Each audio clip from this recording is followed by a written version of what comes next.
Bien. Eh bien, écoutez, on est ravis de vous avoir. Ah ben, je peux vous assurer qu'on est vraiment ravis de vous avoir. Comme il n'y a pas d'annonce jusqu'au dernier moment, je suis quelqu'un qui aime bien être sûr que tout est calé, etc. Mais on ne savait pas qui allait venir ou qui allait pas venir. Il n'y a pas d'inscription, donc je suis vraiment ravi. Puis on est, comme le dit le docteur Yvan, on a les meilleurs. Donc c'est l'essentiel. Non, surtout que c'est un sujet qui est majeur. Et j'espère vraiment que à la suite des interventions des uns et des autres, vous aurez la possibilité de poser vos questions et d'enrichir le débat. Alors le sujet, il est essentiel parce qu'on est confronté à une véritable révolution démographique. C'est-à-dire qu'on est confronté à une situation, on va avoir une population âgée, fragile, de plus en plus importante. On va avoir une longévité plus importante. Il y a la volonté de faire en sorte que cette longévité se passe en étant le plus en santé possible, en étant le plus autonome possible. Ce n'est pas forcément évident. Donc ça veut dire qu'il faudra trouver des solutions qui permettent de prendre en charge cette part de la population qui va être estimée à plus d'une personne sur 3 dans les 15 années à venir. Donc ça veut dire qu'il y a une vraie réflexion qui est à mener, une réflexion qui ne peut pas passer uniquement par la technologie, qui ne peut pas passer uniquement par l'aide humaine ou par le soin, qui ne peut pas passer uniquement par la construction d'EHPAD ou par la construction de résidences, qui ne peut pas passer par l'aidant naturel, le fils, la sœur, le frère, parce que c'est des choses qui ne sont pas évidentes. Donc il faut réfléchir à des alternatives.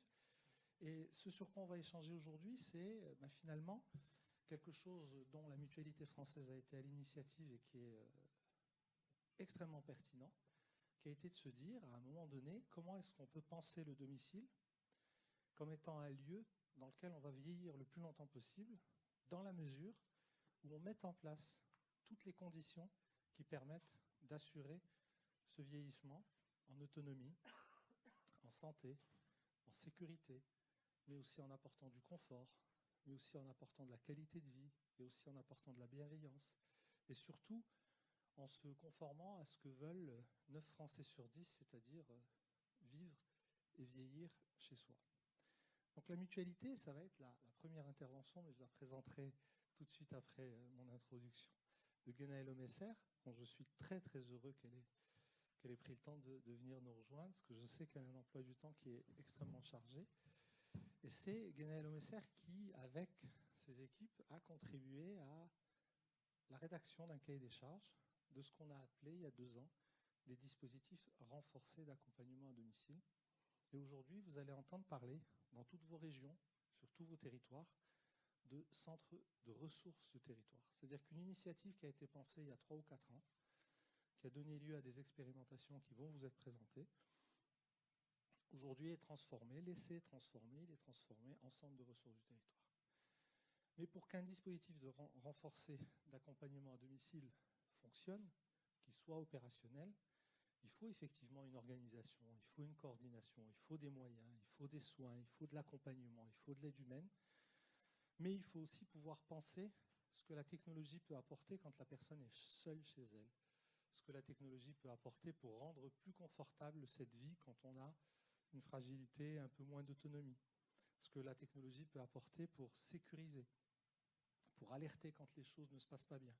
Et donc il faut des entreprises qui s'engagent, qui se mobilisent. Il faut des acteurs industriels qui se disent que ça vaut le coup, finalement, d'investir dans ce domaine-là. Et là aussi, vous allez dire que je vais répéter, je suis très heureux, mais je suis vraiment très heureux d'avoir Caroline avec nous, Caroline Mouminou. Je la présenterai aussi. C'est l'entreprise Legrand. L'entreprise Legrand, c'est une entreprise qui s'est investie parmi les premières, je crois même la première dans le champ de la santé et de l'autonomie, et qui continue de le faire aujourd'hui avec une branche spécifique dans ce domaine-là. Alors je ne fais pas de la pub pour toutes les entreprises, et d'ailleurs je ne fais pas de la pub ici, mais je trouve que la démarche de co-construction, de collaboration et d'articulation entre une entreprise comme Legrand et ses partenaires est extrêmement pertinente. Elle est intéressante parce qu'elle permet de travailler sur des solutions qui répondent réellement aux besoins et sont utiles. Troisième intervenant, c'est quelqu'un que je suis très fier d'avoir dans la table ronde, qui est Sylvie Hervé. Ouais, non, le docteur Yvan, je le laisse pour la fin.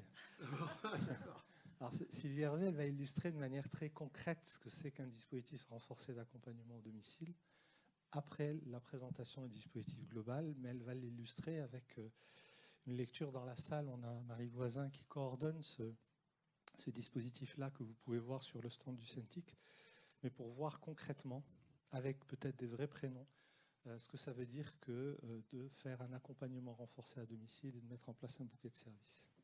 Et enfin, je disais que je laissais le dernier pour la fin. J'oserais pas dire le meilleur, parce que vous êtes tous les meilleurs, mais c'est le docteur Yvon. Le docteur Yvon, c'est un élu qui est très engagé, très mobilisé, qui est adjoint à la mairie d'Angers, en charge de la santé, qui est aussi au conseil départemental du Maine-et-Loire, très impliqué sur les questions de la santé, mais aussi sur les questions de l'autonomie, mais aussi sur les questions de l'enfance.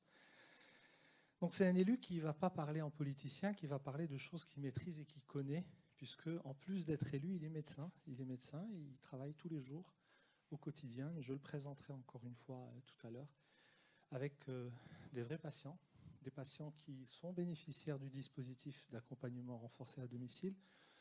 Mais ce qu'on lui demande, c'est de nous parler en plus de nous dire que la ville d'Angers est extraordinaire, ce qu'il ne va pas s'empêcher de faire, c'est de nous parler d'une chose d'une variable supplémentaire dans l'accompagnement renforcé à domicile, c'est la prise en compte de la santé. C'est-à-dire comment aujourd'hui la technologie, je vous ai parlé de sécurité, je vous ai parlé d'autonomie, je vous ai parlé de confort, je vous ai parlé de bienveillance, mais comment aujourd'hui on va pouvoir accompagner une personne fragile, donc malade, avec une télésurveillance. Donc là, on passe de la téléassistance, on passe de l'accompagnement à de la télésurveillance. C'est la manière dont on va suivre des indicateurs physiologiques et éviter que la situation ne se dégrade et éviter d'aller aux urgences et profiter finalement de ce que on est en train de construire en France, c'est-à-dire toutes les solutions de télésanté. J'avais promis 5 minutes, j'ai dépassé d'1 minute, mais donc je vais commencer avec toi, Guénaël.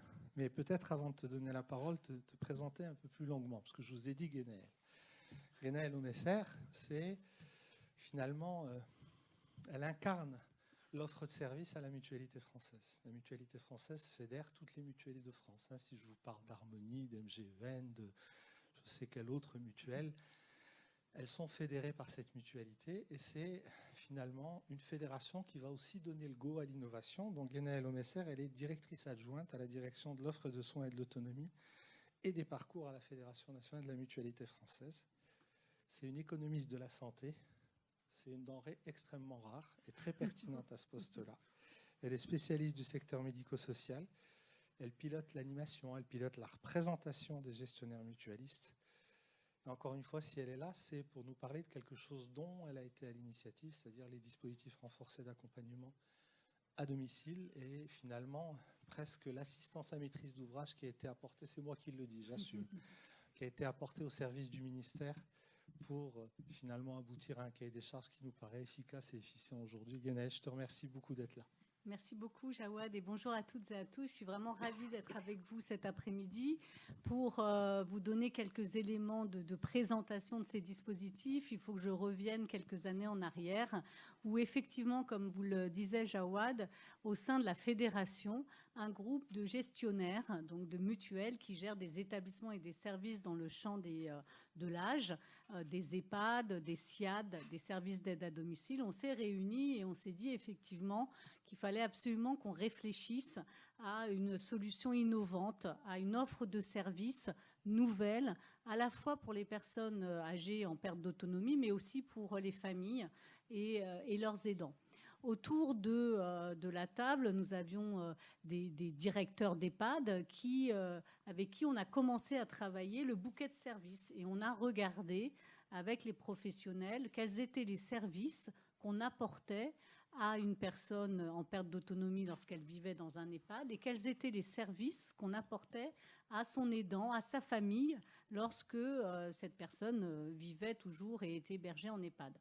Et on s'est dit, mais en fait, compte tenu de la volonté de la majeure partie des personnes qui vieillissent de rester le plus longtemps à domicile chez elles, voire terminer ses jours dans son domicile, on s'est dit, si on rêvait un petit peu, on essayerait de proposer à domicile les mêmes services que ceux que l'on propose en établissement. Jawad le disait tout à l'heure, c'est d'une part répondre mieux aux attentes et aux besoins des personnes âgées. Ça ne veut pas dire, vous allez voir, qu'on milite pour la fermeture des EHPAD, surtout pas. Mais c'est aussi faire en sorte qu'on trouve des solutions innovantes, différentes, diversifiées, puisqu'on sait très bien que pour répondre demain à l'enjeu démographique qui est devant nous, presque à nos pieds, je dirais, il faudrait créer des dizaines de millions de places d'EHPAD et qu'aujourd'hui, nous n'en avons pas les moyens et que ça ne répond pas à l'attente majoritaire des personnes qui aujourd'hui sont chez elles. Donc, on est parti de ce constat-là et on a eu une chance incroyable. C'est qu'à ce moment-là, dans le cadre de la loi de financement de la sécurité sociale, est passé un article qui permettait, dans certaines conditions, de porter des expérimentations innovantes au niveau national, au niveau territorial, et qui nous permettait, à titre exceptionnel, de bénéficier de financements pour démontrer, pour tester un certain nombre de dispositifs. Donc, effectivement, on s'est mis autour de la table, on a écrit un cahier des charges où on s'est dit, ben voilà, de quoi on a besoin pour répondre de façon correcte, pertinente, efficace aux besoins des personnes qui vivent âgées en perte d'autonomie chez elles. Et puis, on a réfléchi à la façon dont on pouvait organiser sur un territoire cette réponse aux besoins. En sachant bien entendu que nous avions deux contraintes. La première était celle de ne pas prendre la place d'autres services existants, mais plutôt d'arriver à mettre en place un dispositif de coordination des services existants. Et la deuxième contrainte était forcément d'apporter une valeur ajoutée, des services supplémentaires. Et la question qui se posait notamment était de voir comment on pouvait améliorer l'accompagnement en santé des personnes en perte d'autonomie chez elles et comment leur permettre de bénéficier d'une expertise gériatrique, notamment, qu'on peut trouver en EHPAD et qu'on trouve plus difficilement au domicile. Donc, on a commencé à travailler ce cahier des charges. On n'était pas tout seul. La mutualité a beau gérer le premier réseau d'EHPAD à but non lucratif. C'est près de 230 EHPAD. On a d'autres gestionnaires d'EHPAD qui réfléchissaient en même temps à ces enjeux, et notamment la Croix-Rouge et l'association HSTV, qui est une association en Bretagne. Et on s'est retrouvés au ministère de la Santé pour finaliser un cahier des charges commun qui a été accepté, qui a été validé et qui nous a permis, donc, dans le cadre de cet article 51 de la loi de financement de la sécurité sociale, d'engager une innovation, une expérimentation sur 3 ans, sur 23 territoires, dont 11 territoires mutualistes, et dont Angers, on va y revenir, et qui nous a permis d'accompagner à ce jour près de 600 personnes en perte d'autonomie à domicile. Alors, comment on a fait, et puis on rentrera dans le détail, bien entendu, du dispositif Philémon, mais l'accompagnement de ce dispositif renforcé d'accompagnement à domicile, il repose sur 3 piliers. Le premier, la nécessité de coordonner sur un territoire les différents intervenants, qu'il s'agisse de SIAD, de SAD, d'aide à domicile. C'était absolument essentiel qu'on puisse organiser cette coordination. Le deuxième pilier du DRAD, du dispositif renforcé d'accompagnement à domicile, que vous allez voir se développer au travers des centres de ressources territoriaux, comme le disait Jawad tout à l'heure, c'est de permettre à ces personnes qui vivent à domicile d'accéder à une expertise gériatrique et celle des acteurs du territoire. Donc, c'est aussi les acteurs du domicile, mais c'est des professionnels de santé libéraux, c'est l'équipe gériatrique d'un EHPAD, par exemple, du territoire. Et puis, c'est la sécurisation du domicile. Et là, on arrive à la thématique de la domotique. Et on a vraiment beaucoup insisté à la mutualité et avec Jawad en particulier pour faire comprendre aux financeurs que le sujet du pacte domotique devait être intégré complètement à l'expérimentation et devait être totalement intégré à cette approche globale, complète et sécurisante que l'on souhaitait apporter aux personnes en perte d'autonomie et à leurs familles. Donc, on a mis en place ces dispositifs sur ces 23 territoires, sur les 11 en mutualité.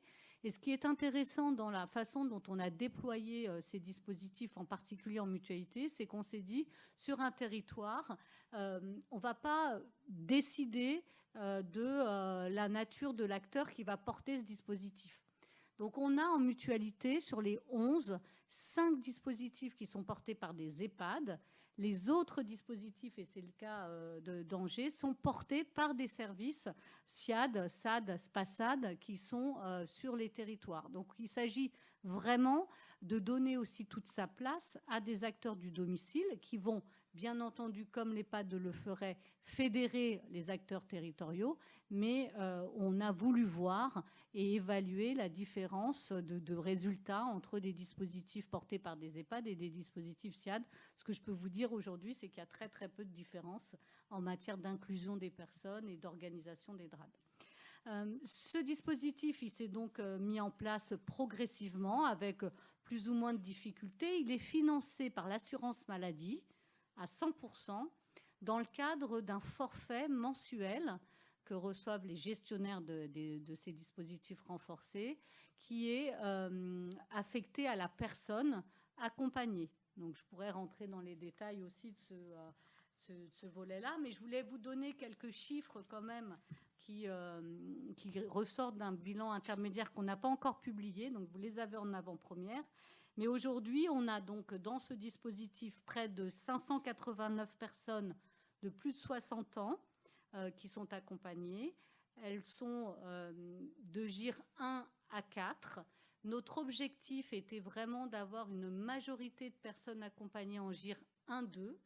On se rend compte aujourd'hui qu'on a plutôt une majorité de personnes qui sont en GIR 3-4 et on est en train de travailler avec les porteurs de projets et le ministère pour voir si les choses évoluent dans le temps et on verra à la fin de l'expé, c'est-à-dire fin 2023, où nous en sommes dans ce niveau, on va dire, de perte d'autonomie des personnes qui sont accompagnées. Pourquoi on tenait, et c'est l'engagement du DRAD, d'avoir plutôt des personnes avec des niveaux de perte d'autonomie élevés, puisqu'on a vraiment conçu le DRAD comme une alternative à l'EHPAD et pas un énième dispositif de coordination qui venait rajouter, je dirais, une couche au millefeuille du domicile, mais vraiment une alternative à l'établissement avec, on l'espère, aussi un renforcement et un développement du nombre de personnes qui peuvent vivre chez elles le plus longtemps possible. Je vous ai dit donc que nous avions des financements. Les personnes qui sont aujourd'hui accompagnées, et on l'a vu dans le bilan intermédiaire, ce sont plutôt des femmes. 84% de ces personnes qui sont accompagnées ont plus de 75 ans. Et les motifs d'entrée dans le DRAD, et je m'arrêterai là, Jawad, c'est d'abord une augmentation de la perte d'autonomie, ensuite une absence d'un aidant, d'un proche. Ça, c'est vraiment une des limites qu'on rencontre quand même à l'organisation de l'accompagnement. Et puis, un motif d'entrée également, c'est un retour d'hospitalisation. C'est un dispositif qui peut permettre aussi de réduire les durées d'hospitalisation et d'accompagner au mieux la suite, je dirais, et l'installation, le retour au domicile. Merci beaucoup. En plus, 10 minutes extraordinaires. On reconnaît là l'efficacité. Puis, alors, vous avez vu une illustration à l'échelle nationale. Hein. C'est quand même 600 bénéficiaires qui ont été accompagnés. Vous avez compris à travers la présentation un bouquet de services qui est mis en place pour chaque bénéficiaire à son domicile où il a de l'aide humaine, du soin, des technologies pour la sécurité, l'autonomie, mais aussi de la téléassistance, mais aussi du lien social, mais aussi une vigilance de jour comme de nuit. Donc tout ça, il fallait l'organiser, et il fallait faire la preuve, enfin il fallait faire 2 preuves. La première, c'est que c'était un système qui était efficace, c'est-à-dire qui avait un impact réel dans le maintien à domicile. La deuxième, c'est que c'était un système qui était moins onéreux que une place en EHPAD et un coût en EHPAD tous les mois. Et ça, je pense que la preuve de concept, elle est là, puisque la ministre, l'ancienne ministre, parce que maintenant elle ne l'est plus, a validé avant même la fin d'expérimentation la pérennisation des dispositifs en tant que centre de ressources.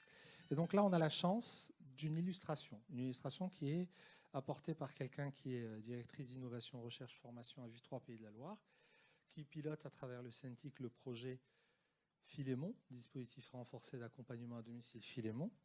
Alors on a une chance parce qu'elle est sociologue, parce qu'elle est qualiticienne, parce qu'elle a fait beaucoup de management de projet, parce que ça fait 20 ans qu'elle est dans ce domaine-là, dans le domaine de la recherche et de l'innovation.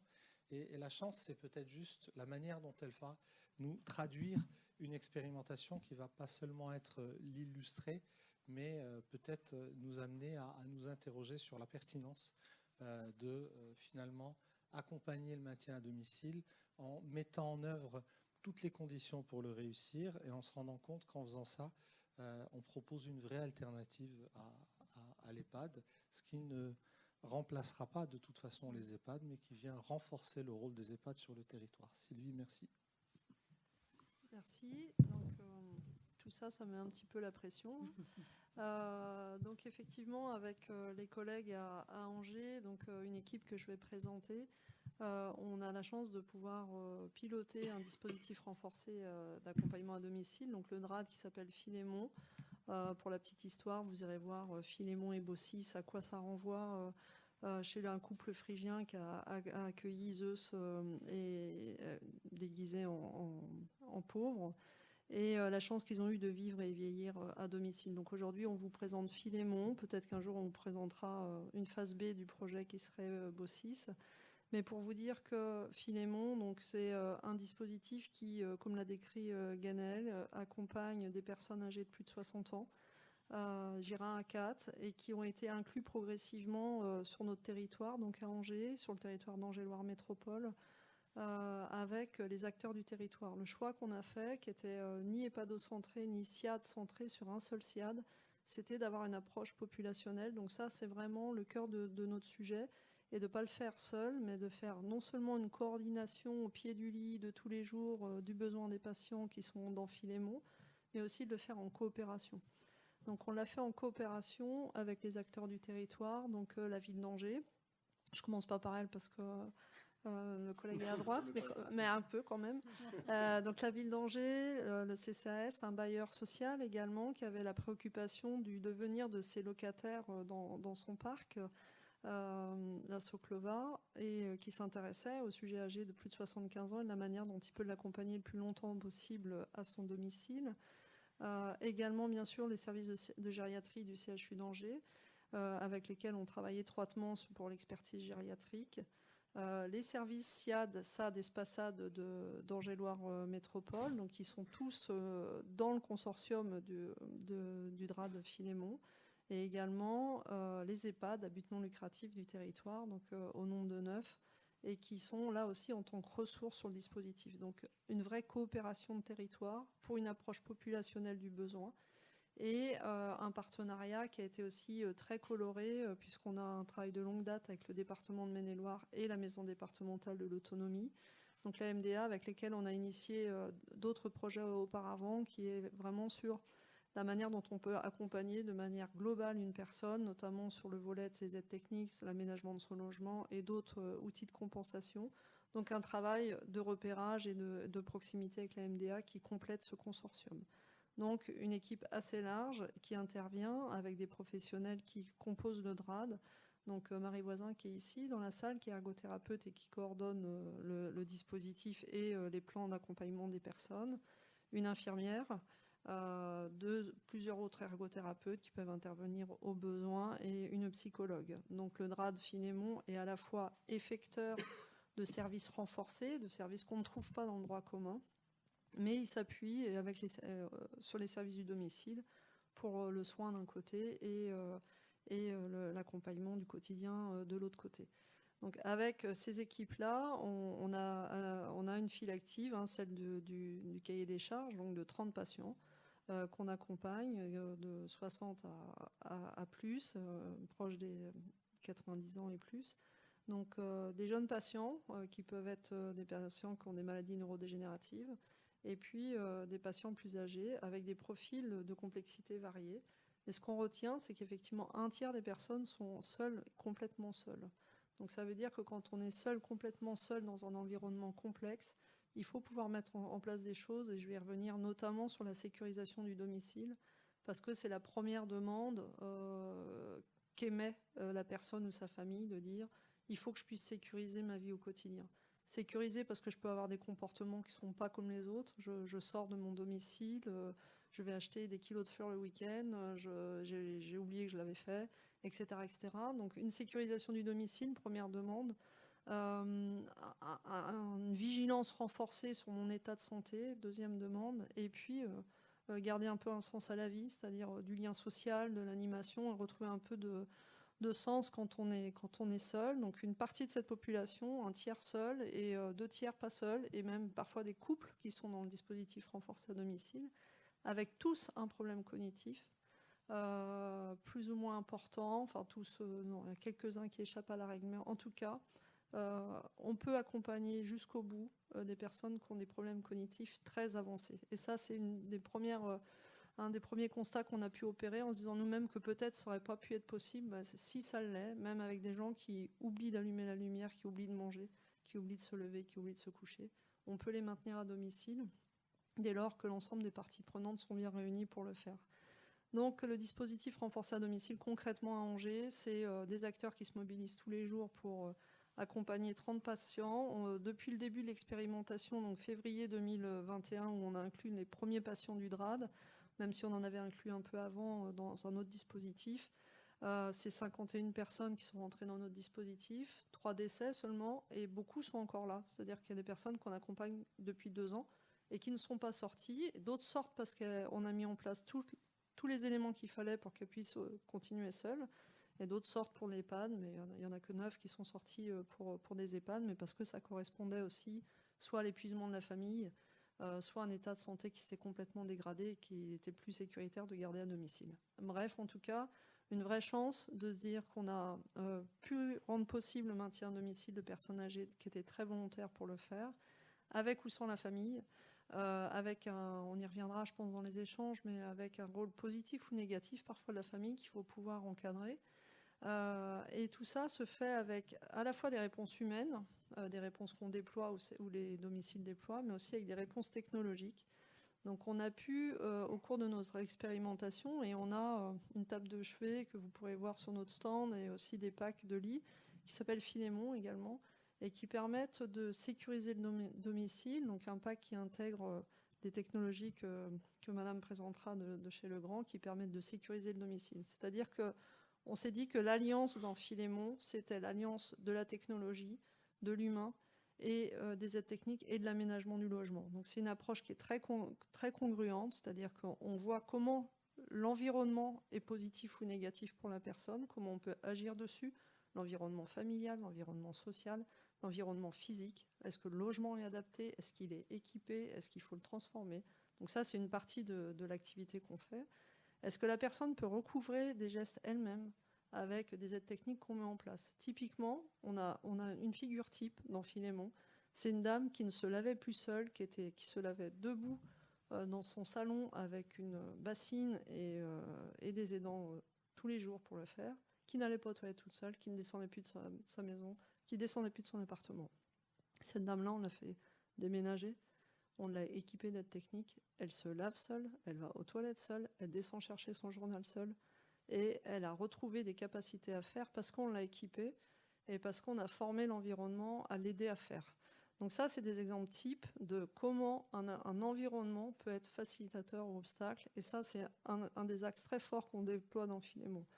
Deuxième axe, la sécurisation, donc la capacité d'avoir un intervenant la nuit quand on est en difficulté, la capacité de référer un problème vers une société de services potentiellement, et peut-être, quand on n'est plus capable de faire soi-même, des capteurs qui vont permettre de référer des événements indésirables. Donc c'est ce qu'on a mis en place dans Philémon avec notre pack domotique. Et enfin, sur le plan technique, c'est aussi redonner de la capacité à communiquer, donc avec des aides techniques, utiliser une tablette, faire des vidéos avec ses proches, etc., etc. Mais c'est aussi du lien humain. Et on a récemment accueilli un travailleur social, un service civique, qui refait du lien social au quotidien et qui redonne l'envie de vivre aux personnes parce qu'elles vont pouvoir aller boire un Perrier sur une terrasse ou qu'elles vont pouvoir aller acheter leur vernis parce qu'elles ne le faisaient plus, etc., etc. Enfin, des exemples, on en a des kilos et qui sont extrêmement intéressants parce qu'on voit que c'est l'ensemble de ces petits bouts de la vie quotidienne qui, cristallisés ensemble, font qu'un maintien à domicile est possible avec ces aides techniques, ces technologies, cette approche de l'environnement, l'approche de l'humain et une coordination de tous les jours auprès des personnes avec les services du domicile, les expertises gériatriques de l'EHPAD ou du CHU. Voilà. Merci beaucoup. Et je te remercie encore pour la dimension humaine que tu donnes à la présentation du sujet, parce qu'on passe finalement d'organisation, de structure, de technologie à des humains et à des situations réelles. Et on voit à quel point ce dispositif peut être impactant. Je le redis encore une fois, merci Caroline d'être là. Merci beaucoup d'avoir pris le temps de venir. Parce que ce qui est intéressant, c'est de voir qu'aujourd'hui, on ne peut pas imaginer la technologie sans l'humain et on ne peut plus imaginer l'humain sans la technologie. On est en train de traverser finalement un nouvel environnement dans lequel on va s'habituer à vivre avec des choses qui vont nous faciliter la vie, parfois nous la compliquer, mais surtout nous aider à dépasser des situations qui peuvent être complexes. Et là, on a la chance, j'ai cité Legrand tout à l'heure, qui a investi dans l'autonomie et la santé depuis des années avec le Grand Caire. Et bien, on a la chance d'avoir Caroline Mouminou, qui est depuis plus de 20 ans chez Legrand. Donc elle a commencé très jeune, mineure. Elle est rentrée chez Intervox, elle est spécialiste des solutions de téléassistance. Donc Intervox est spécialiste des solutions de téléassistance. Elle est rentrée chez Intervox en 2012, il y avait plus de 10 ans. Aujourd'hui, elle est directrice des marchés de l'assistance à l'autonomie en France, directrice Le Grand Caire en France. Et avec le Centix, c'est une longue histoire de partenariat. En fait, on en parlait tout à l'heure, mais c'est l'existence, j'allais dire, le premier laboratoire d'innovation du Centix doit son partenariat avec Le Grand à Angers, avec l'un des premiers prédécesseurs, et puis d'autres, et puis d'autres. Et puis aujourd'hui, on est très heureux de rester dans la continuité avec Caroline Mouminou. Je vais la laisser présenter la maison Le Grand Caire. On est très heureux de les avoir avec nous. Et puis peut-être dire un petit mot sur ce que vous pouvez voir sur notre stand, qui est une table de chevet connectée. C'était le trophée Silver Show l'année dernière. Et c'est grâce à la technologie de Legrand que c'est le trophée Silver Show, puisqu'on arrive à embarquer dans une table de chevet qui peut être installée par un ergothérapeute au domicile tout un environnement technologique qui va sécuriser, qui va éclairer, qui va, en étant complété par des solutions de téléassistance et de télésurveillance, téléassister et télésurveiller. Merci Caroline. Merci Jawad, bonjour à tous et ravi d'être parmi vous. J'étais pas née en fait quand on a commencé l'histoire ensemble, mais je prends le relais avec plaisir. Oui, effectivement, juste un petit focus en rétroviseur pour expliquer l'historique du groupe Legrand et puis aussi notre lien, et puis parler du présent et du futur, évidemment. Oui, le Grand s'est impliqué depuis de longues dates sur le sujet. Alors, je ne vais pas parler d'Angers tout de suite, mais je vais parler de Limoges, parce qu'effectivement, notre siège est à Limoges. Et effectivement, à Limoges, ou dans le Limousin, on est effectivement dans un territoire qui reflète, qui a un petit peu d'avance sur le vieillissement de la France d'aujourd'hui et de demain, et donc contraint à de la désertification médicale, de la précarité aussi, d'un vieillissement de la population. Donc c'est vrai que nos dirigeants ont été très tôt sensibilisés, alors par le biais de la domotique auparavant, on parlait uniquement de domotique, donc plutôt du pilotage d'éclairage principalement, et puis de fil en aiguille avec des rencontres, parce que ça joue souvent sur des rencontres de personnes motivées et investies sur ce sujet. nous sommes venus, le groupe Legrand est venu à rencontrer des entreprises comme Intervox que tu mentionnais, Jawad, sur une entreprise qui avait un certain historique sur les solutions de téléassistance. Alors, sans parler de téléassistance, on va dire de solutions connectées, parce que c'est ça que je voudrais mettre en avant, qui met le lien vers l'extérieur, et on l'a suffisamment dit auparavant par mes prédécessrices. L'histoire, effectivement, c'est qu'on est venu à apporter des solutions et domotique et de téléassistance. Et c'est comme ça aussi qu'on s'est rencontrés, Legrand et puis Centic, et puis la maison avec la maison Léna, hein, avec des expérimentations sur un principe, parce que j'aime pas trop toujours les expérimentations. Finalement, l'intérêt, c'est le déploiement, et puis que ça soit la vraie vie et pas juste un essai, où on a bien vu qu'il y avait un réel avantage et de réels bénéfices pour la sécurisation du domicile, on en a parlé, et pour le confort aussi de la personne, d'apporter des gestes au quotidien, plus de faciliter finalement des gestes au quotidien en toute sécurité, avec des chemins lumineux pour éviter les chutes, avec du pilotage d'éclairage ou des pilotages de volets roulants, qui va non pas dire à la personne surtout ne vous levez plus, mais surtout faciliter pour les personnes qui ont un degré de dépendance qui est compliqué. Donc nous, en fait, aujourd'hui, par rapport au parcours et par rapport à l'expérience qu'on a eue, on apprend. Alors on est fabricant, hein, on reste spécialiste, fabricant de solutions électriques et numériques dans tous les types de bâtiments. Là, on parle du domicile, mais on est aussi dans d'autres types établissements, ce qui nous permet aussi d'avoir une vue sur le parcours résidentiel. Le Grand Caire s'est créé dans le groupe Legrand pour montrer aussi, et parce qu'on avait un réel besoin d'avoir une expertise sur ce sujet et de rassembler toutes nos forces et nos ressources. Donc, on a une division effectivement sur le Caire et c'est très important. Ça va nous permettre d'avancer encore plus vite sur les innovations. L'objectif d'aujourd'hui n'est pas de faire un catalogue de produits, parce que effectivement, si chacun a besoin d'avoir des informations, je serai disponible. Mais il y a des mots-clés en fait qui partent souvent de ces discours. De la technologie, c'est le relais, effectivement, c'est vraiment un complément, parce que les intervenants à domicile ne peuvent pas venir et rester 24 heures sur 24, 7 jours sur 7. Le principe de l'EHPAD à domicile, c'est effectivement d'apporter des services qui sont si faciles dans un établissement parce que les ressources sont là, alors qu'au domicile, il faut effectivement mettre tout en œuvre pour être dans un environnement sécurisé avec les services à proprement parler et nécessaires. Donc, on parle de prévention. Alors, c'est vrai que le chemin lumineux ou le balisage lumineux ou de l'automatisme d'éclairage, là, ça va dépendre effectivement de la terminologie, mais en tout cas, ces principes d'automatisme d'éclairage permettent réellement une diminution des chutes nocturnes. C'est vérifié, je pense qu'on pourra en reparler, oui. Mais c'est vraiment ça peut être très simple, ça peut être installé dans de l'existant, parce qu'on parle quand même de logements existants, on n'est pas avec un cahier des charges, avec un nouveau projet de nouveau logement où on peut faire ce qu'on veut, on est contraint aussi par l'existant pour le sécuriser. Donc le principe vraiment de l'automatisme d'éclairage va vraiment permettre effectivement de limiter des chutes qui pourraient se passer pour des raisons de vertige ou d'obstacles. On parle de confort, parce que des solutions technologiques, il faut qu'elles apportent aussi le confort au quotidien et faciliter le quotidien. Et ça peut être des produits très très simples pour des personnes âgées qui ont du mal, qui ont des difficultés de préhension avec de l'arthrose. Tout simplement débrancher un appareil électrique, c'est compliqué. Donc il y a effectivement des solutions d'appareillage très simples, accessibles pour faciliter le quotidien.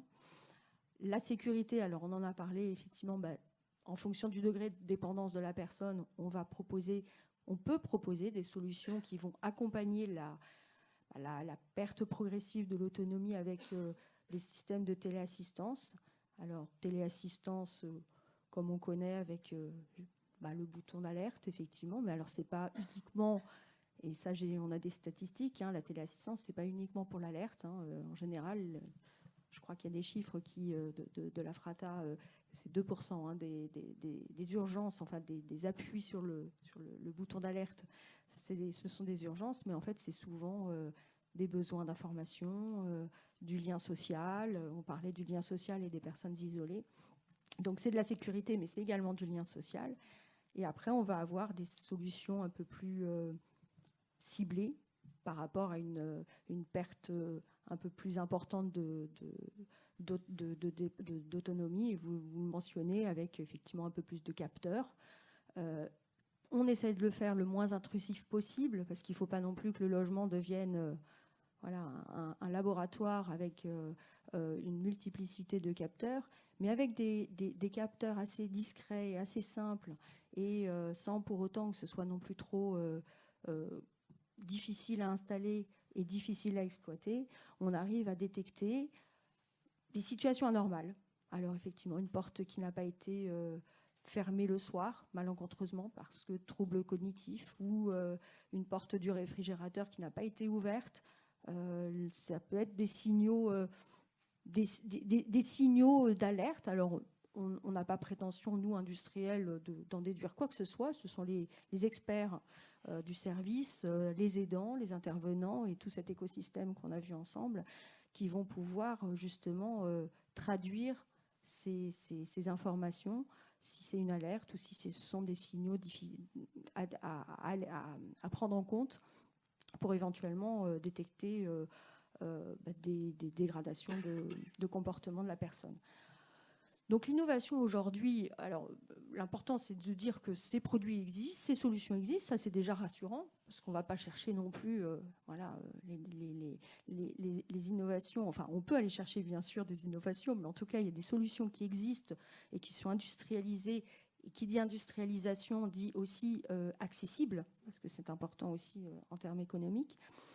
L'innovation, ça va être aussi le design, pour qu'on arrive à faire aussi des solutions les moins stigmatisantes, ça c'est certain, qui se fondent au quotidien, dans le quotidien de la personne, qui soient simples d'installation, simples d'utilisation, parce qu'on est sur des personnes fragilisées qui ne vont pas toujours comprendre comment utiliser la solution du dernier cri. Donc un interrupteur, ça reste un interrupteur. On peut le commander comme un interrupteur qu'on a toujours vécu pendant 80 ans. Par contre, on peut aussi le commander par la voix, on peut le commander d'une autre manière. Ça va dépendre effectivement de la possibilité de la personne. Et puis, dernière chose, non, c'est pas la dernière, mais en tout cas, la connectivité.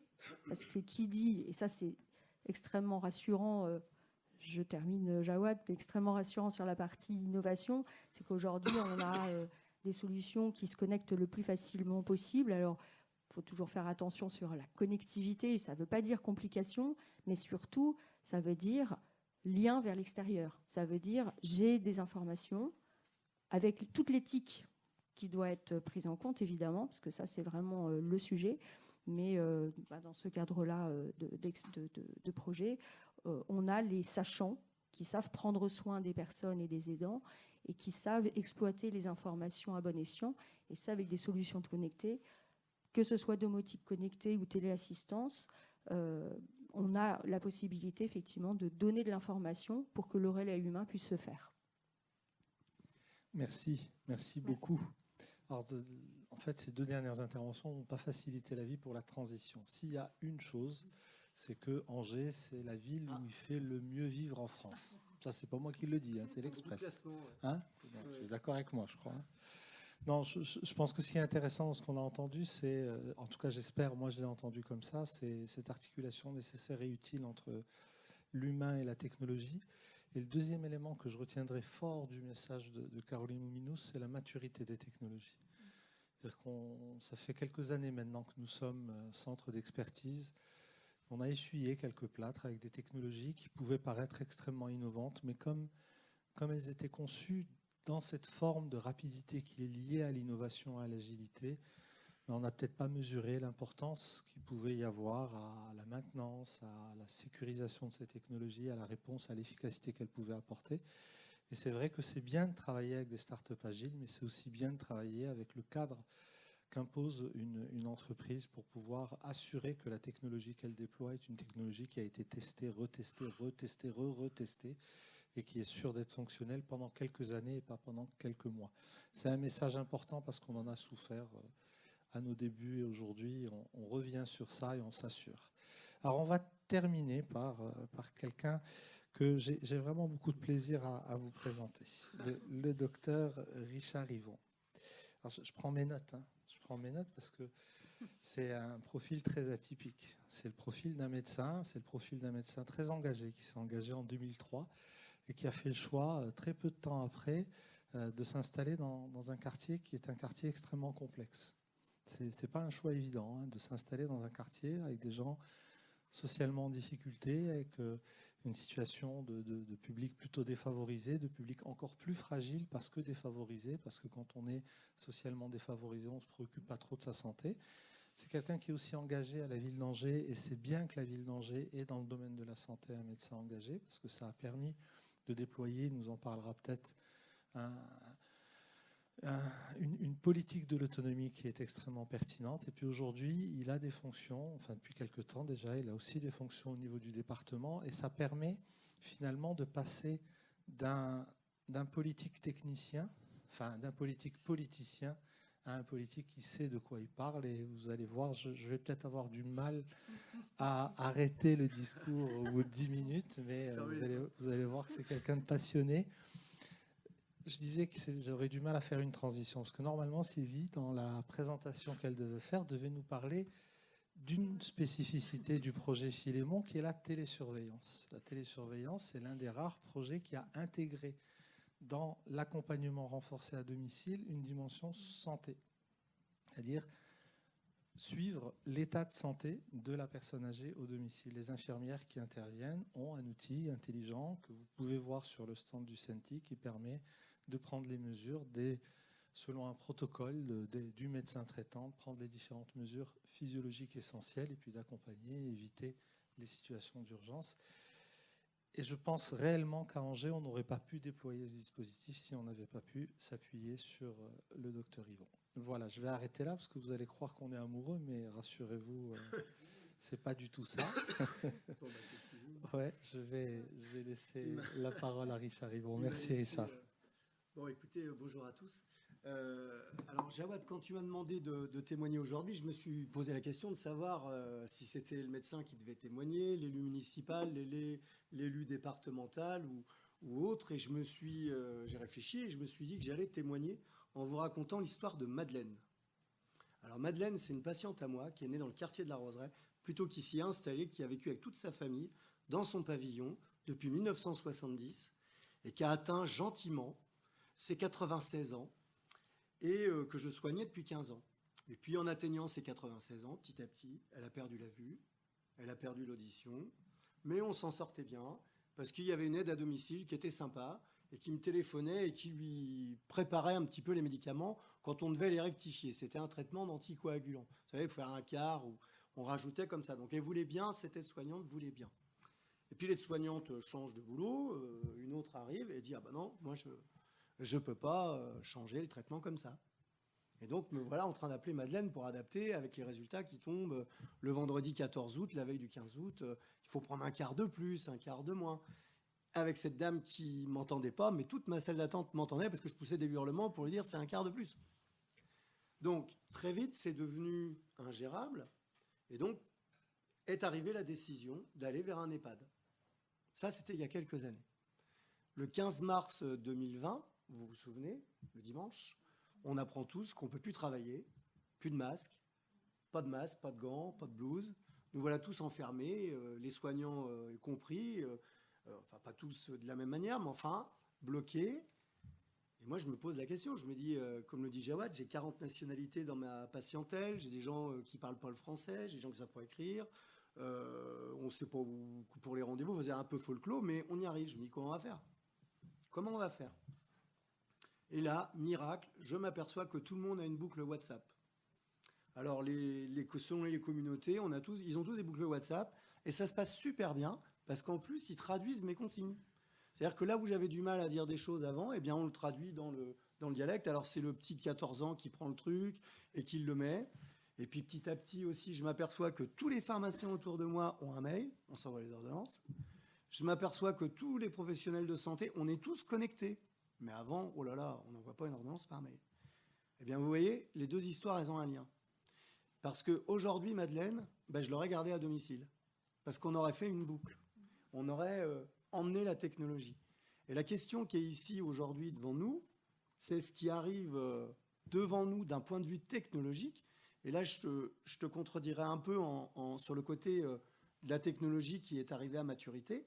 Moi, je pense qu'elle a passé le premier cap, mais ce qui arrive devant nous à 20 ans, on ne sait pas du tout. On en est à des années-lumière d'imaginer. Moi, je vois mes enfants aujourd'hui, et tu n'as plus jamais un mot dans Google. Ma fille de 7 ans prend le truc et puis elle dit, elle questionne Google avec la voix. Et là, elle sait ce qu'il en est. Eh bien, nous, quand on demande, et là je reprends ma casquette d'élu municipal, quand on demande où est le clic à Angers, les gens disent Siri, alors je vais déclencher vos téléphones là, ou Alexa, où est le clic à Angers. Et donc, toute la question de l'EHPAD à domicile dans les prochaines années, c'est celle-là. C'est-à-dire, comment on permet à des populations qui partaient... ça marche bien. Comment on évite des départs à l'EHPAD qui ne sont pas d'une origine purement médicale? Ici, il n'est pas question de savoir si demain, l'insuffisance respiratoire majeure, à qui on doit faire de la kiné 3 fois par jour, enfin avec des soins très très lourds, restera à domicile. Ce n'est pas ça la question. Mais c'est la question de Madeleine. Madeleine, elle pouvait rester dans son domicile. On n'avait pas besoin de la déplacer. Et là, je vais prendre la question, la casquette élue départementale. Des EHPAD, il faut qu'on en maille partout dans le département. On ne peut pas en mettre un à chaque bout de rue. Donc concrètement, vous voyez les difficultés d'infrastructure par rapport aux millions de personnes qui vont arriver à un âge énorme. Et donc, on a vraiment ce croisement de cette arrivée technologique qui va permettre, en fin de compte, aux personnes qui partaient avant de chez eux pour des raisons non purement médicales, eh bien, de rester à domicile. Et c'est ce qui m'a séduit dans le projet. Alors, l'autre partie du témoignage que je voulais faire, c'est quelque chose qui est un peu... qu'on se dit entre soignants, on commence à se le dire. Mais il y a des choses que vous ne voyez jamais dans les rapports. Je vais vous livrer un petit secret. Dans les questions, ou en tout cas ce qui va nous motiver à suivre quelqu'un à domicile, eh bien, il y a la relation avec la famille. Et là, les aides-soignants, ils savent, les aides à domicile, ils voient de quoi je parle. C'est-à-dire que quand vous arrivez chez quelqu'un et que l'entourage est infect ou vraiment dur à vivre, c'est pas moi qui le dis, c'est dans les rapports qui remontent. Petit à petit, vous n'y allez plus. Vous refusez d'y aller. Et donc là, on a une crise des métiers qui se fait. Donc, on a des questions comme celle-ci qui sont qui sont très importantes dans l'acceptation de maintenir quelqu'un à domicile. On en a parlé tout à l'heure, mais si vous devez faire une prescription et que vous savez que vous êtes regardé en permanence par l'entourage ou qu'il y a des difficultés relationnelles avec l'entourage en permanence, vous allez prendre la décision de faire partir du domicile. Mais ça, vous ne l'écrirez pas dans la motivation. Mais pourtant, ça existe. Pourquoi vous le faites? Parce que vous voulez sécuriser le parcours de santé du malade. Et donc, les projets auxquels vous m'avez proposé de donner mon avis, ils présentent cet avantage-là pour le soignant. C'est-à-dire que nous, on va dire, voilà, la saturation d'oxygène ou la glycémie, elle est limite, mais enfin bon, si on fait ça et qu'on surveille, on peut se parler entre professionnels de santé, il n'y aura pas d'affect dans cette question-là, on va garder à domicile. Si on commence à parler à l'entourage, ou si l'entourage est dedans, ça va être tout de suite, oui mais attendez, vous vous rendez compte, ça va être une catastrophe, c'est le décompte, je parle déjà trop, donc ça va être extrêmement difficile. J'ai un autre exemple qui m'est arrivé là, il y a 10 jours. Une patiente en EHPAD, 97 ans, la famille est très très présente, cette patiente est tombée dans l'EHPAD, elle est allée aux urgences, ils ont fait les bilans, il n'y a rien de cassé, mais enfin maintenant elle a toujours un peu d'appréhension et il y a une peur, vous savez, un peu de réactivité qui est là, quoi. C'est-à-dire qu'elle a peur dès qu'on la bouge, on a la garantie qu'il n'y a vraiment rien de cassé. Eh bien, j'ai la famille au téléphone 3 fois par semaine pour pouvoir me dire, mais vous êtes sûr, il faudrait faire un scan et tout. Oui, mais si on fait un scan, ça veut dire 2 heures à l'hôpital, le retour et autres, et puis à la fin, de toute façon, si c'est juste une fêlure, vous savez, on ne l'opérera pas, donc il y a ça. Donc Dans le maintien à domicile et la question du maintien à domicile, il y a le high-tech, il y a la structure, et ça, c'est génial ce qui nous arrive. C'est-à-dire, allume la lumière, je me lève et il y a un programme qui fait qu'on évite de chuter. Pour préciser ce que vous disiez, après 90 ans, une fracture du col du fémur, c'est 9 décès sur 10 dans les 6 mois. Vous imaginez, 9 décès sur 10 dans les 6 mois. Et c'est en général dû à la descente de lit. Nos grands-mères ont toujours la descente de lit. Nous, j'espère qu'on en aura plus, mais c'est dû à ce truc-là. Donc ça, c'est la première chose. Donc, d'un côté, l'infrastructure, et là, on va vers quelque chose de génial, ou en tout cas de plein d'espoir qui est là. C'est de l'autre côté, eh bien, le suivi des professionnels de santé, c'est les capteurs, c'est autres. Et puis surtout, après, c'est l'acceptation de suivre à domicile. Vous le disiez tout à l'heure, coordonner une équipe, mais l'équipe du médecin, des aides à domicile et des infirmières avec leurs remplaçants. C'est à ça aussi qu'il ne faut pas oublier. C'est-à-dire que l'été, il faut bien que le médecin aille se reposer, ou l'aide à domicile aussi aide à se reposer. Quand vous avez quelqu'un qui fait un peu plus pour tenir pendant des mois, puis qui d'un seul coup n'est plus là, bah, tout s'arrête. Donc la coordination permet ça. Et moi, je crois qu'on a en fin de compte une opportunité vraiment intéressante maintenant, eh bien, de répondre à ce double, voire triple ou quadruple défi qui est le vieillissement de la population, qui est une population française qui sera plus senior que pas senior, des charges sociales qui font qu'on n'augmentera pas les prélèvements pour aller mettre plus d'argent sur la table. Nous, on est tous convaincus, on aimerait bien tous qu'il y ait plus de financement, mais il y a quand même une réalité économique qui est là. Donc ça va être très, très difficile. Vous aurez aussi, au même moment, eh bien, une double injonction avec une population et une fracture de génération.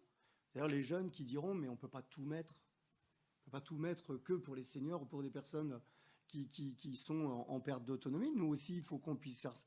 Nous aussi, il faut qu'on puisse faire notre vie. Et puis surtout, quelque chose qui sous-tend et qui est dit nulle part, qui est qu'on a une exigence collective beaucoup plus élevée que ce qu'on a connu. Juste une seconde, moi j'ai travaillé en EHPAD il y a très longtemps, il y a 25 ans. On était avec des dortoirs, on était avec des lumières la nuit, on n'avait même pas de bip, on courait partout et les gens, le temps qu'on les change, il se passait. Vous auriez pu un truc pareil aujourd'hui. Aujourd'hui, s'il y a le balai qui n'est pas passé une fois dans le couloir, c'est sur Twitter. C'est-à-dire que vous allez tout de suite avoir des remontées et autres. Ça, vous ne pourrez pas l'avoir. Et pourtant, il faut le faire à budget contraint. Donc, moi, je vois l'EHPAD à domicile avec ma triple casquette, eh bien, comme une opportunité pour faire face aux défis qui sont devant nous. Merci beaucoup. Puis je vais rester sur cette note d'espoir, mais c'est vrai qu'on est dans une temporalité qui est complexe avec cette révolution démographique, mais qui est extrêmement encourageante avec finalement toutes les exigences qu'on demande aux professionnels qui interviennent à domicile, tout le cadre qui est mis en place, qui peut parfois être contraint, mais qui garantit des choses qui sont efficaces pour les personnes, et puis des technologies qui deviennent, j'espère en tout cas, de plus en plus efficientes pour répondre réellement aux besoins, parce qu'il y a une intermédiation qui permet de répondre à ce besoin. Voilà, j'ai fait une synthèse très très vite, volontairement, parce que j'aimerais vraiment donner la parole à la salle. On n'a pas beaucoup de temps, donc ça serait dommage de perdre cette opportunité-là. J'ai le micro sous la main et j'attends que les mains se lèvent pour les questions et les échanges. Oui, je vous en prie. J'arrive. Bonjour monsieur. Donc vous travaillez pour le Syntic. Enfin moi je viens d'un secteur industriel différent du soin et des personnes âgées. Je suis surpris de l'abondance des technologies et j'ai l'impression qu'il n'y a pas énormément de tests systématiques de ces technologies. Alors est-ce que c'est un problème d'argent? C'est dû à quoi? Alors que quand je vois, par exemple, dans ce salon, le nombre d'intervenants qui proposent des solutions anti-chute, moi, j'aimerais bien savoir, au-delà des promesses, ce qui fonctionne et ce qui ne fonctionne pas. Je vais répondre à cette question. Je suis désolé, monsieur, dame. Non, on est en fait aujourd'hui en France en dehors des dispositifs médicaux qui vont avoir une contrainte très spécifique. Il faut que les dispositifs soient normés CE. Il n'y a pas encore de vraie certification. Il y a eu de tentatives de label et de certification. Il y a des organismes. Il y a beaucoup d'organismes aujourd'hui qui sont, enfin beaucoup, il y en a une bonne dizaine en France aujourd'hui, plus ou moins légitimes, plus ou moins importants, plus ou moins structurés, qui peuvent faire des évaluations et apporter finalement ce regard. Ça fait partie des choses que nous faisons au Cintiq en confrontant la technologie à la réalité de l'humain. Dans notre stand, on a encore une technologie qu'on affiche mais qu'on doit retirer. C'est uniquement des questions de com parce que l'efficacité sur une partie de ces technologies n'a pas été trouvée. Donc je suis d'accord avec vous, il faut qu'il y ait en France, comme en Allemagne par exemple, quelque chose qui permette d'évaluer et de certifier une technologie qui n'est pas un dispositif médical. Donc je militerai avec vous, si vous voulez militer, je milite avec vous. On a un financement européen qui nous permet de travailler avec ces Allemands sur une certification des technologies pour les malades d'Alzheimer, mais uniquement pour les malades d'Alzheimer. Mais je pense qu'il faut vraiment qu'on puisse avoir quelque chose qui permette à des industriels de mettre en valeur leurs solutions technologiques et surtout à des acheteurs et à des utilisateurs de le faire en toute confiance. C'est pour ça que quand je parlais de maturité tout à l'heure, ce n'était pas la maturité de la technologie au sens large, c'était d'avoir des industriels pour lesquels on est sûr que le protocole qu'ils ont appliqué pour développer la solution, pour la tester, pour la valider avant qu'elle soit mise sur le marché, elle est garantie. Je n'imagine pas que Legrand mette sur le marché, encore une fois, je cite Legrand parce que Legrand est présent, mais je n'imagine pas que Legrand mette sur le marché une solution qui n'est pas éprouvée. Et aujourd'hui, on ne va pas mettre sur le marché, on ne va pas utiliser une solution si on ne l'a pas évaluée. Là, on nous propose une solution d'actimétrie d'un industriel israélien. Elle est déployée pour l'automobile. On va la tester avant de la déployer éventuellement. Merci beaucoup. C'était une question très pertinente. Oui, j'avais une question par rapport au coût, s'il y a un coût, parce que vous avez dit qu'il y avait donc un financement de la CNSA, je pense. Non, assurance maladie, vous avez dit. Oui, enfin voilà. Parce que voilà, c'est quand même un accompagnement supplémentaire, une présence supplémentaire auprès des personnes. Au niveau de la sécurisation aussi, est-ce qu'il y a un coût qui est pris en charge par la personne de la file active? Enfin voilà, savoir un petit peu par rapport à ça. Merci. Rapidement, comme je vous le disais, en fait, comme on est dans un dispositif expérimental, on a bénéficié d'un forfait mensuel par personne accompagnée qui est à environ de 1050 € par mois. Donc, on peut dire aujourd'hui que dans le cadre de ces dispositifs expérimentaux, il n'y a quasiment pas de reste à charge pour la personne. En tout cas, ce qu'on vient apporter en plus ne coûte rien à la personne. Demain, les centres de ressources territoriaux ont des forfaits plus faibles avec des missions plus importantes parce que les centres de ressources territoriaux auront 2 missions essentielles, celle de mener les missions du DRAD et puis un deuxième volet qui est d'ailleurs le premier volet du cahier des charges qui porte plutôt sur une question d'information, de ressources sur un territoire pour les professionnels, les aidants et les personnes. Donc, c'est un vrai sujet. On s'est battu dans ce dispositif pour que le pack technologique soit financé. C'est quelque chose qui a été compliqué parce que l'assurance maladie ne finance pas aujourd'hui de dispositifs de cette nature-là. Et donc, on a bénéficié d'un régime dérogatoire qui vient, on va dire, en complément de ce que peuvent financer les conseils départementaux, par exemple, pour la téléassistance ou ce type de dispositif. Mais ça reste pour nous une préoccupation majeure de voir comment ces dispositifs-là, même si on voit bien qu'ils vont coûter moins cher à la collectivité en général par rapport à une place en EHPAD, par exemple, le risque aujourd'hui, c'est qu'il coûte que le reste à charge pour la personne à domicile soit trop élevé. Parce qu'on parle beaucoup de reste à charge en EHPAD, qui, vous savez, c'est à peu près 2 000 € par mois en moyenne, parce qu'en région parisienne, on est à deux fois plus.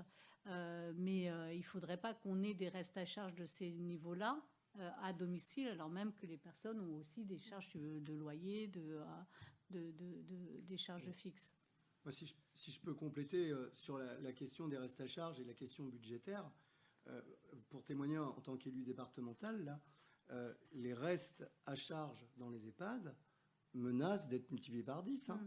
Alors là, Dites-vous une chose, les notes de gaz, de fluide dans les établissements sont déjà multipliées par 3. Là, aujourd'hui. Ah oui. Partout, dans les collèges, partout où vous chauffez. Donc ça, c'est le premier truc. Deuxième chose qui est qui est très très fort dans le domaine des métiers de l'aide à la personne, c'est la tension sur l'emploi. Avec un manque de recrutement, avec des difficultés à recruter, qui vont faire que les salaires, forcément, vont augmenter. Et puis après, il faudra aussi il faudra aussi augmenter les salaires des intervenants, parce qu'il faut qu'ils payent leur essence pour venir, il faut qu'ils payent le pass RER, Navigo, voilà. Je cherche un peu le mot. Mais donc, le modèle, je veux dire, l'avantage économique de ce modèle va sauter aux yeux de tout le monde, parce que le chauffage pour les gens chez eux, c'est eux qui le payent. Juste, je voudrais rajouter quelque chose sur les professionnels. Je pense qu'il y en a dans la salle des professionnels des services à la personne et de l'accompagnement. Ces dispositifs-là, on a fait une enquête auprès des professionnels qui travaillent dans les DRAD et les résultats sont extrêmement positifs parce qu'il y a vraiment une participation des professionnels à la transformation de l'accompagnement. Ça donne du sens, ça donne aussi, je dirais, une ouverture sur l'extérieur avec des relations avec d'autres professionnels.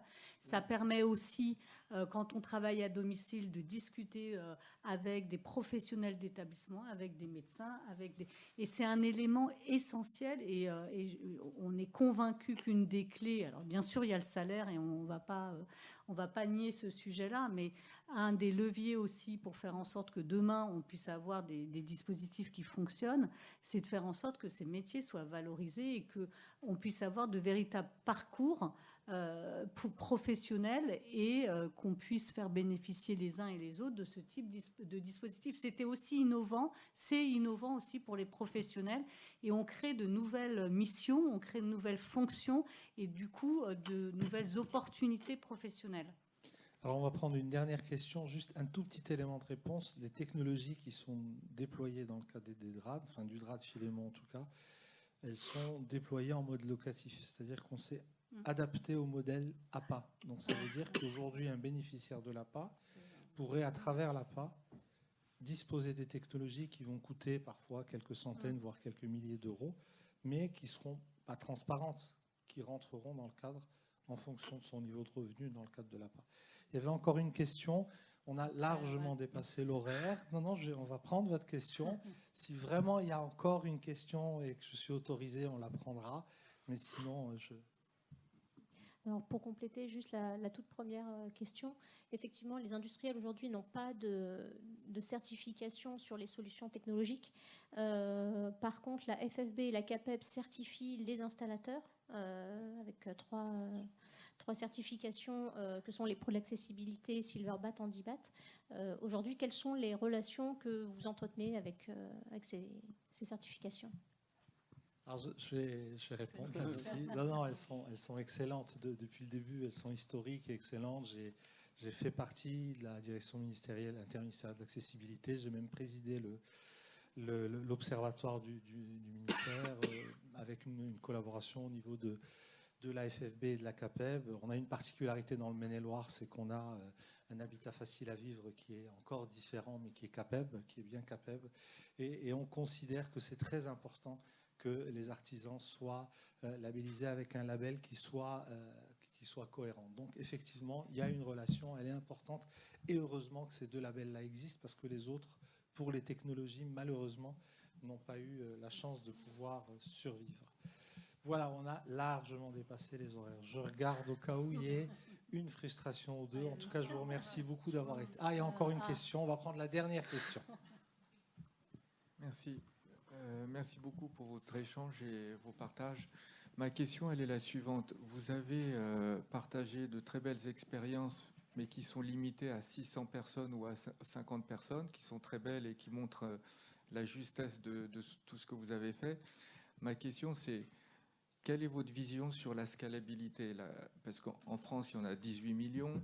Il y a un manque de caregivers que vous connaissez très bien. Et quid de la scalabilité sur la France? Comment vous voyez les choses pour que ça bénéficie aux plus grands rapidement? Eh ben, dis donc, sacrée question. Hein. Alors, bon, il y a les CRT, peut-être si tu as envie de donner quelques éléments. C'est déjà de travailler de façon extrêmement proche avec les pouvoirs publics. Et on a largement contribué à la rédaction des cahiers des charges qui sont contenus aujourd'hui dans la loi et qui permettent le déploiement cette année, en 2023, de 80 CRT, donc des 80 centres de ressources territoriales qui sont vraiment les déclinaisons, et ça vient en plus déjà des DRAD qu'on a déployés. Ça veut dire 2400 bénéficiaires potentiels à partir de cette année. Et on espère réellement que ça soit qu'un début et qu'on puisse travailler un échelon territorial suffisamment, on va dire, fin pour qu'en 2024, en 2025, on ait des équipes de DRAD et des CRT qui s'installent partout sur les territoires. Et ça va prendre de toute façon un petit peu de temps. Il faut aussi, il y a une des clés de réussite de ces dispositifs, c'est de trouver leur place dans l'équation, on va dire, territoriale, et de faire en sorte qu'il y ait des prescripteurs de ces dispositifs. C'est pour ça que j'étais aussi ravie qu'il y ait le docteur Yvon à notre table ronde, c'est-à-dire qu'il faut aussi faire connaître ces dispositifs aux professionnels de santé, aux intervenants hospitaliers, aux aides à domicile, à toutes les personnes qui vont être amenées, aux pharmaciens par exemple, qui vont être amenés à prescrire et à vraiment orienter les personnes qui pourraient en bénéficier. Après, je ne sais pas aujourd'hui combien d'années on va mettre à... C'est une vraie question. Ouais. C'est une vraie question. Ça va s'imposer. Ouais, ça va s'imposer parce que, par définition, quand vous allez avoir un nombre de concitoyens aussi élevé qui demanderont ça, avec 2 générations de Français à la retraite, ça va toucher l'ensemble de la population. Et ces gens-là, cette opinion, ce corps électoral, refusera d'aller vers les EHPAD comme on les a connus. C'est à peu près garanti. Et vu le niveau d'exigence qu'il y aura pour un EHPAD avec chambre évidemment individuelle, avec un nombre d'employés, nous on le vit déjà à la ville d'Angers, on a des EHPAD publics que l'on a, par rapport à la demande qui est faite en nombre d'encadrants, en animation, enfin tout ce qui améliore et tout ce qui améliore évidemment le quotidien, enfin bien au-delà de ça, eh bien le budget est presque pas faisable. Par contre, ce qui est sûr que pour répondre à cette scalabilité, il faut avoir des entreprises qui sont capables d'intervenir sur l'ensemble du territoire national et de manière agile et structurée. Donc une entreprise qui est capable de distribuer. Il faut des artisans formés, il faut des intégrateurs qui savent former. Il faut des technologies qui s'adaptent et qui répondent aux besoins. Il faut un modèle économique qui soit efficace. Et il faut un système qui soit moins complexe, parce qu'on est quand même dans un système complexe. Donc, je vous invite à porter votre gilet Silver et à descendre avec moi dans la rue. Alors, je voulais sur ce mot de la fin. Peut-être juste en complément, le DRAD, c'est un dispositif qui est pour les personnes qui, on le disait en propos, 1, 2, 3, 4, des personnes qui ont un état vulnérable très avancé.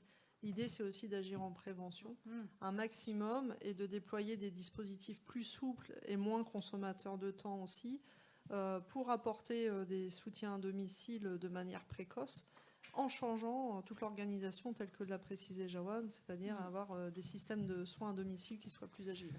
Bien, je vous remercie. Je vous invite à aller sur le stand de Legrand pour avoir une illustration réelle de ces technologies, sur le stand du CENTIC pour voir la table de chevet connectée et les technologies qu'il y a avec, et ne pas hésiter à interpeller les standistes. Merci beaucoup en tout cas pour votre participation et j'espère que c'était intéressant et je suis désolé d'avoir pris du retard.